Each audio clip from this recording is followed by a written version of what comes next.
Hi folks, so welcome back. So in this video I'm going to cover the quarter 3 FY26 के जो business updates आ रहे हैं from the banking and NBFC space. ठीक है, तो हम लोग ने ऑलरेडी वैल्यू रिटेल स्पेस का हमने देख लिया है, ज्वेलरी स्पेस भी देख लेंगे in the coming videos and बहुत सारे और कंपनीज है in the banking and NBFC space only. मुझे उसका पार्ट 2 पार्ट 3 भी बनाना पड़ेगा। ठीक है, तो ये वीडियो में विल कवर 4-5 कंपनी कवर करने वाले हैं।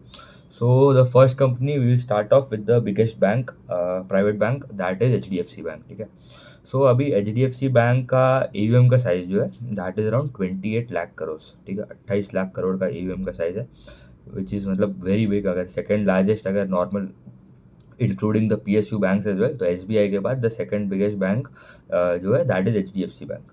अभी जो क्रेडिट ग्रोथ होता है, ठीक है, थोड़ा इंडस्ट्री का जो क्रेडिट ग्रोथ होता है बेसिकली क्या होता है, आपका जो भी आपके एडवांसेस का जो इंडस्ट्री में आपके टॉप जो कंपनीज है like HDFC, ICICI, SBI, Kotak, ये जो 4-5 कंपनीज का जो एवरेज जो एडवांसेस का जो ग्रोथ होता है दैट इज़ आपका सिस्टम का क्रेडिट ग्रोथ। सो यहाँ पे अभी करंटली अगर देखो तो credit growth has improved to around 10-11% हो गया। Last quarter I guess it was around 8-9%, वो it has improve to around 10-11% बिकॉज जो गवर्नमेंट है उन्होंने ये सब जो इनकम टैक्स कट किया, GST कट किया, तो this all has help them to improve the credit growth. तो हमें चाहिए कोई कंपनी, अगर कोई भी अगर इन्वेस्टर के लिए इट इज़ बेयर मिनिमम कि उनका क्रेडिट ग्रोथ जो है इंडस्ट्री का उतना तो ग्रो करना ही चाहिए। अभी HDFC बैंक का ग्रोथ कितना है, 9% के आसपास। ठीक है, एंड डिपॉजिट्स में they have grown by around 12%। So they have just they are growing in line with the credit growth या थोड़ा कम।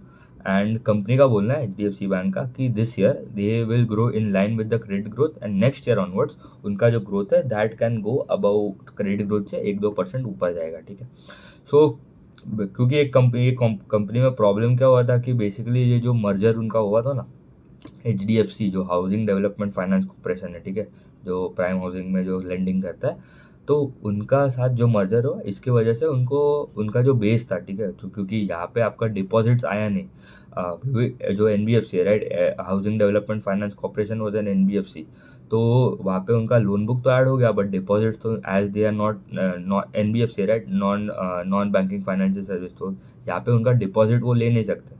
तो टोटल अगर उनका एडवांसेस में तो ग्रोथ आ गया, ठीक है, एडवांसेस का बेस उनका इंक्रीज हो गया, बट डिपॉजिट्स तो उनके उतने ही रहे। तो एडवांसेस में as growth because of the base impact as well, उनका ग्रोथ पहले आता था pre merger, the growth use to be around 20-25%, but अभी वो growth has slowed down to around 9%। ठीक है, सो क्योंकि बड़ा बेस बन गया इसलिए growth has also declined. So company का भी वैल्यूएशन भी अगर देखूँ, ठीक है, 3 times प्राइस टू बुक पे you are getting a company that is growing by 9%। So मतलब that is very less. Asset quality of course it is the best, ठीक है, प्रिस्टीन एसेट क्वालिटी है सो जो भी बड़े बड़े कंपनीज है, बट हमें तो चाहिए ग्रोथ भी चाहिए with decent asset quality as well, तो that is missing in the company. The second company का भी सिमिलर प्रॉब्लम है बट थोड़ा इनसे थोड़ा कम है, दैट इज़ कोटक बैंक। अभी कोटक बैंक का भी अगर देखो तो लोन बुक जो है that is around 4,70,000 crore. They have grown by 16% in this quarter. तो ये टाइम अगर देखो ना, बहुत टाइम के बाद उनका ग्रोथ जो है that has come above 15%। Last quarter 14 था, उसके पहले भी 12-13% था। तो ये time they have outpace the industry by around 1.5 times. तो ये थोड़ा मुझे कोटक बैंक का number was little better compare to HDFC bank. Of course the size is also मतलब आधा है, आधा से भी कम है साइज। ठीक है, मतलब 1/4 है ऑफ HDFC बैंक, तो ग्रोथ थोड़ा बेटर हो सकता है। सो 16% के आसपास का कोटक बैंक का ग्रोथ है एंड डिपॉजिट्स में they have grown by around 15%। Kotak bank का कासा रेशियो जो it is one of the highest in the industry, it is around 39-40% के आसपास का उनका कासा रेशियो।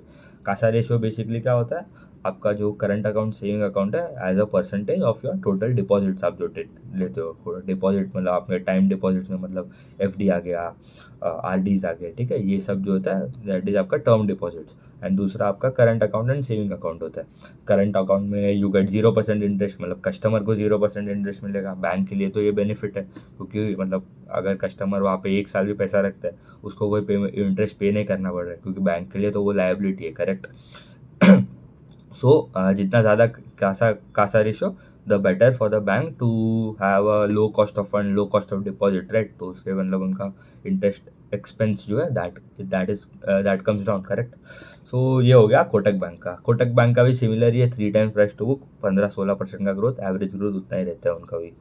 सो अभी जो थर्ड कंपनी है जो that is from the NBFC space, that is आपका बजाज फाइनेंस, ठीक है। सो बजाज फाइनेंस का ग्रोथ एंड उनका size, Bajaj finance has a AUM size of around 4,85,000, similar Kotak bank के जैसे। बट ग्रोथ बजाज फाइनेंस का is much better compare to Kotak bank which is around 22%, because NBFC में आपको मतलब ये सब आपका कैश रिजर्व रेशियो, SLR, ये सब जो रेशियोज होता है उतना कुछ मेंटेन नहीं करना पड़ता, तो इसलिए they can lend out more money. इसलिए सबका एनबीएफसी में आपका क्रेडिट ग्रोथ जो है इट इज़ अराउंड 15-17%। बैंकिंग में आपका ग्रोथ इज अराउंड 11-12%, 10-12% के आसपास का क्रेडिट ग्रोथ रहता है। तो एनबीएफसी का ग्रोथ हमेशा इट वुड बी बेटर, क्योंकि यहाँ पे आपको थोड़ा पैसा जो कैश रिजर्व रेशियो, SLR, ये सब में मेंटेन नहीं करना पड़ता, जो बैंक को करना पड़ता है वो एनबीएफसी में नहीं करना पड़ता। तो ये एक बिगेस्ट एडवांटेज है for any NBFC out. So and उनका 22% के आसपास का ग्रोथ है, बट इनका गाइडेंस, ठीक है, एनबीएफसी में बजाज फाइनेंस का it is the biggest company है, उसके बाद चोला फाइनेंस आता है एंड L&T फाइनेंस आता है। सो बजाज फाइनेंस का गाइडेंस जो है इट वॉज Q1 के आसपास उनका गाइडेंस था अराउंड 24-26% और FY26 वो उन्होंने कम कर डाला था। उन्होंने कम नहीं किया था एक्चुअली, बट उन्होंने बोला था कि हम थोड़ा उनको MSME स्पेसिफिकली, देखो ना, MSME वाले लोन्स में उनको प्रॉब्लम हो रहा है। और जो छोटे कंपनीज है in the MSME space, MSME lending space, कौन सा कंपनीज है, SBFC फाइनेंस हो गया, मास फाइनेंशियल्स, 5 स्टार बिजनेस फाइनेंस, ये तीनों को मतलब क्रेडिट कॉस्ट उन्होंने तीनों ने अपना गाइडेंस रिवाइज अपवर्ड्स किया in terms of credit cost, which is very bad, क्योंकि आपका प्रोविजन बढ़ रहे हैं, करेक्ट। सो तीनों कंपनी ने भी बोला कि हमको प्रॉब्लम लग रहा है। तो MSME स्पेस में देर वॉज मोर प्रॉब्लम, उन्होंने बोले बजाज फाइनेंस ने कि हमारा जो MSME वाला जो बुक है that would be the slowest growing in FY26, ठीक है। तो because of the problem in the MSME space उनका जो गाइडेंस था 24-26%, वो उन्होंने कम करके बोला है कि ये time we will grow by around 21-22%, 22% के आसपास का ग्रोथ आएगा। एंड प्राइस टू बुक कितना है कंपनी का, it is around 6 time price to book, you are getting a company 6 time 7 times के आसपास रहेगा, you are getting a company that is growing by 21-22%, ठीक है। तो मतलब deal is looking very bad. And उसके बाद उनका ROE and ROA numbers are also stable, ठीक है, तो वहाँ पे उतना कुछ प्रॉब्लम नहीं है, but growth has slowed down and 6 time price to book is very expensive for a company like Bajaj finance. Of course premium उनको मिलता है बिकॉज उनका जो मैनेजमेंट जो है, ठीक है, तो उन्होंने मतलब consistently they have face tough times and उसमें उसके ऊपर भी आए, ठीक है, मतलब they have outgrown the industry. पहले मतलब जब छोटा साइज था उनका, they use to grow by around 35-40% आराम से, ठीक है। चोला फाइनेंस हो गया, उनका भी मतलब उनका साइज अराउंड 2 लाख के आसपास, 2 लाख करोड़, उनका भी ग्रोथ आता है 20-25% के आसपास। तो ये सब मतलब pristine asset quality, parent group इतना स्ट्रॉन्ग है, इसलिए दे कमांड अ प्रीमियम। फिर बजाज फाइनेंस का भी और एक सब्सिडरी है that is Bajaj housing finance, ठीक है, जो प्राइम हाउसिंग में लेंडिंग करते हैं। अभी उनका भी अगर अपडेट देखो ना, तो ये अभी हाउसिंग फाइनेंस स्पेस में there are around 9-10 company, 10-12 company के आसपास है in the housing finance space. तो एक आ गया आपके प्राइम हाउसिंग और एक आ गया आपका अफोर्डेबल हाउसिंग। अफोर्डेबल हाउसिंग में आता है कंपनीज लाइक आपके home first, India shelter, Aavas, Aadhar housing, Aptus, ये सब जो है they are into your affordable housing. वहाँ पे टिकट साइज कितना रहेगा, 10-15 लाख, एंड वो स्पेसिफिकली Tier 2, 3, 4 सिटीज़ में लैंडिंग करता है। प्राइम हाउसिंग एक साइड पे it is more into Tier 1 city, वहाँ पे आपका टिकट साइज 50 लाख, 1 करोड़, 2 करोड़ आराम से जा सकता है, ठीक है। तो प्राइम हाउसिंग में आपका Tier 1 सिटीज़ में आप लैंडिंग करते हो, एंड यहाँ पे आपका बिगेस्ट कॉम्पिटिशन इज आपके बड़े बैंक्स, ठीक है, HDFC, कोटक, क्योंकि they get the best customers, ठीक है, जो बड़े बैंक्स होते हैं। तो ये उनका लो कॉस्ट ऑफ फंड रहता है, ठीक है, कोई भी कस्टमर को क्या चाहिए, उसको सबसे कम इंटरेस्ट रेट चाहिए, करेक्ट, एंड टेन्योर भी ठीक ठाक चाहिए, 10-15 साल का तो टेन्योर ही रहता है। तो सबसे कम इंटरेस्ट जो देगा उस जो कस्टमर के लिए वो बेस्ट रहेगा। तो because SBI, Kotak, HDFC have Kasa ratio, इतना स्ट्रॉन्ग कासा रेशियो, इतना स्ट्रॉन्ग उनका ब्रांड प्रेजेंस है, तो कस्टमर्स जो है तो उनको कॉस्ट ऑफ फंड जो है वो कम मिलता है, मतलब कॉस्ट ऑफ फंड उनका कम रहता है, राइट, क्योंकि उनका कासा रेशियो इतना हाई है, तो उनको फ्री मनी जैसा बोल सकते हैं। तो उनका cost of deposit is very less, तो दे कैन चार्ज, थोड़ा कम भी चार्ज कर सकते हैं कस्टमर को। तो इसलिए the good customers, the best customers go to the बड़े बैंक्स। अभी ये कंपनीज जो है they compete with this banks, right, ठीक है। तो इसलिए इनका भी देखो ना, तो उन्होंने भी बोला है प्राइम हाउसिंग में उनका बजाज हाउसिंग का थोड़ा अगर लिस्टिंग उनका हुआ था, ठीक है, एक आध साल पहले, they listed at around 7 time price to book and तब प्राइस था अराउंड 170-180। अभी price has halved from that level, almost half हो गया, 40-50%, 45% के आसपास डाउन है from their all time high. अभी भी valuations are currently highest among the combining the housing finance space. पूरा अफोर्डेबल प्राइम हाउसिंग में सबसे महंगा valuation is of Bajaj finance which is around 3.7 times के आसपास का प्राइस टू बुक।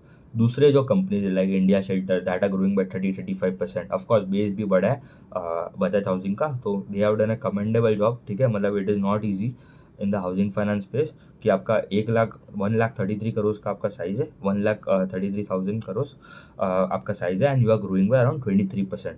आपका ये एप्टस एंड उतना उनका तो मतलब 10,000-11,000 करोड़ के आसपास का साइज़ है and they are growing by 22%, ठीक है। उनका भी सिमिलर ही ग्रोथ है। तो नंबर्स आर डिसेंट, बट उन्होंने भी बजाज हाउसिंग का एक्चुअल जो मीडियम टर्म गाइडेंस है that is to grow by around 24-26% CAGR for medium term. अभी उन्होंने ये साल के लिए उन्होंने गाइडेंस रिवाइज डाउनवर्ड्स करके 21-22% किया है, 22% के आसपास का गाइडेंस है and price to book is expensive at around 4 times, 3.84 times के आसपास। एंड डिसबर्समेंट में अच्छा नंबर आया, डिसबर्समेंट में भी ग्रोथ है अराउंड 32% के आसपास।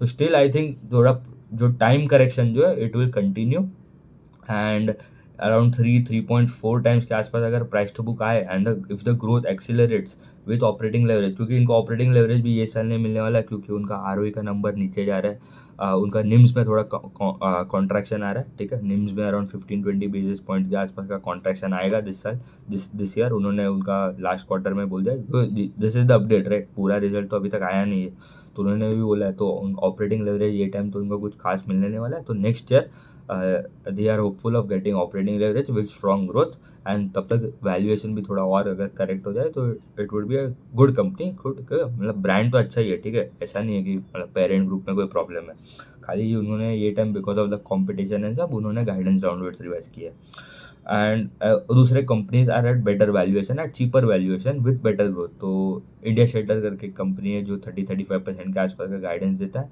एंड वो एग्जीक्यूट करता है and it is available at 3 time price to book. तो होम फर्स्ट एंड एप्टस में एक ये टाइम प्रॉब्लम हो गया कि दोनों ने अपना गाइडेंस डाउनलोड रिवाइज कर दिया एंड उनका एसेट क्वालिटी में भी बहुत डिटीरियोरेशन देखा है ये टाइम। उनका डीपीडी बकेट्स है sky rocketed in the affordable housing में जो कंपनीज है। एंड लास्ट कंपनी अगर देखूँ तो दैट इज L&T फाइनेंस। अभी ये भी क्या बोल सकते हैं, it is also very blue chip. अगर देखो NBFC या L&T फाइनेंस, इट इज़ उनका साइज़ कितना है, 1,00,000 करोड़, 1,10,000 करोड़ के आसपास का उनका AUM का साइज़ है। ग्रोथ ये time they have done a growth of around 21% के आसपास। अभी L&T फाइनेंस का उनके दूसरे सब सेगमेंट भी है, ठीक है। तो ये माइक्रो फाइनेंस या जॉइंट लेंडिंग ग्रुप में जो है उनका फार्मर रूरल बिजनेस फाइनेंस वाला जो सेगमेंट है वो बढ़ाया था, ठीक है। मतलब वहाँ पे उनको लास्ट ईयर बहुत प्रॉब्लम हुआ। और कंपनी अगर देखो नॉर्दर्न आर्क करके कंपनी है जो that is also diversified NBFC। तो इनका मतलब बहुत सारे सेगमेंट है। गोल्ड फाइनेंस वाला भी एक सेगमेंट उन्होंने एक एक्विजिशन किया था last year in the gold वाला सेगमेंट में, गोल्ड लोन्स के लिए। वहाँ पे भी मतलब बहुत ग्रोथ दिख रहा है, ठीक है। Company like Capri global, Muthoot finance, ये सब में भी there is a strong growth. ये गोल्ड के भाव ही मतलब ऑलमोस्ट 50-60% अप है फ्रॉम YoY लेवल अगर देखो तो दैट इज़ उनका गोल्ड फाइनेंस वाला जो उन्होंने अक्वायर किया था। फिर उनका farmer rural business finance and farmer finance, ठीक है। वहाँ पे उन्होंने they have seen a strong uptick in the disbursements. तो उनका गाइडेंस था एक, उनका उनका अगर आप PPT भी खोलो ना तो उनका लक्ष्य 2026 करके एक गाइडेंस है, ठीक है। वहाँ पे they are targeting 25% CAGR and retailisation, क्योंकि उनका एक पहले होलसेल वाला बुक भी दिया, ठीक है। मतलब वो जो उनका लेगेसी बुक दैट इज उनका कंस्ट्रक्शन फाइनेंस वाला, वो उन्होंने घटा के अभी अराउंड 2-3% रह गया। Retail book is majorly around 97% and disbursement में दे ग्रो बाय अराउंड 49%। तो that is a very very strong number, क्योंकि आपका डिसबर्समेंट अगर ये रेट से ग्रो कर रहे हो तो इट टेल्स कि आपका फ्यूचर में जो AUM है that can grow by around 25-30% आराम से। सो डिसबर्समेंट में there was a strong uptick after so many quarters, ठीक है। लास्ट क्वार्टर भी they have grown by around 25-30% के आसपास का डिसबर्समेंट में ग्रोथ आया था। 18% के आसपास का आपका टॉप लाइन में AUM में ग्रोथ आया था। एंड ये बहुत टाइम के बाद ये माइक्रो फाइनेंस जो साइकिल है दैट इज गेटिंग रिवाइव्ड। अब पूरा अगर प्योर MFI NBFCs देखो लाइक अरमान, क्रेडिट एक्सिस ग्रामीण, मुथूट माइक्रो फाइनेंस, ये सब बोल रहे हैं कि हमारा डिसबर्समेंट में ग्रोथ बढ़ रहा है एंड फ्यूचर में AUM numbers can grow up, credit cost is declining, NIMs are bottomed out, improve हो रहा है, ROE नंबर्स कैन इम्प्रूव, ठीक है, कलेक्शन एफिशिएंसी इम्प्रूव हो रहा है। तो all the things are getting in favor of MFI NBFCs. And by the way if you want to learn पूरा, अगर आपको बैंकिंग स्पेस, लेंडिंग स्पेस अगर समझना है, bank, NBFC, housing finance companies हो गए, आपके माइक्रो फाइनेंस कंपनीज हो गए, डाइवर्सिफाइड NBFCs, MSME लेंडर्स, ये सबको अगर आपको समझना है, I have made a specifically एक एक्सक्लूसिव कोर्स बना है टू एनालाइज पूरा बैंकिंग, पूरा लेंडिंग स्पेस। 6 से 7 घंटे के आसपास का पूरा कोर्स है and you will understand from beginner level कि बैंक पैसे कैसे कमाता है, क्या इनकम स्टेटमेंट कैसे देखना है, बैलेंस शीट कैसे देखना है, कैश फ्लोज तो हम नहीं देख सकते इन बैंक्स, वैल्यूएशन में प्राइस टू बुक, मतलब what is a decent price to book, कितना ग्रोथ आना चाहिए, and everything is covered. NPA क्या होता है एसेट क्वालिटी में, GNPA, NNPA, पार, DPD, ये सब जो भी मतलब जो जार्गन जो यूज़ होते हैं in this banking lending space, वो पूरा सबको डिकोड करके I made a specifically course, the link is in the description.